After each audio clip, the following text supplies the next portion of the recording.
Assalomu alaykum YouTube көрүүчүлөр, Umar KG YouTube каналынын катталуучулары жана көрүүчүлөрү.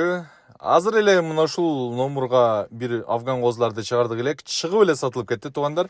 Андан кийинки партияны көрсөтөбүз. Булар афган менен гисардын ортосунан, экөөнүн ортосунан чыккан чатышкан козулар туугандар.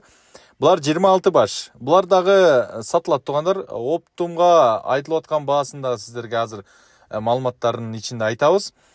Бул чыгарылыш Баткен областынын Лейлек районунун Разаков шаарынан болмокчу. Болгону 26 баш мына ушундай болгон афган менен гисардын ортосунан чыккан эркек козулар сатууга чыгып атат туугандар. Бул козуларды жеринен барып көрүп алсаңыздар болот туугандар. Буларды ден соолуктары, жеп ичтери бардыгы зор дейт. Кудай кааласа жооп беребиз дейт. Бул козуларга коюлуп аткан баа 14.700 сомдон аз-маз кеми бар, сүйлөшөбүз, доставкаларды уюштуруп беребиз.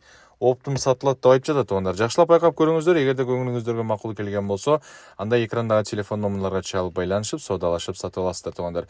Биздин каналга көбүнчө ушу чыгып эле сатылып кетет туугандар. Азыр дагы мындан кийин дагы бир партия ушул кородон дагы бир караларын даярдап атабыз. Буйруса, аларды да чыкканда көрөсүздөр туугандар. Биздин каналга катталыңыздар, лайктан басып, мына ушул видеону башка кой, козу издеген агайын элерге жөнөтүп койсоңуздар болот.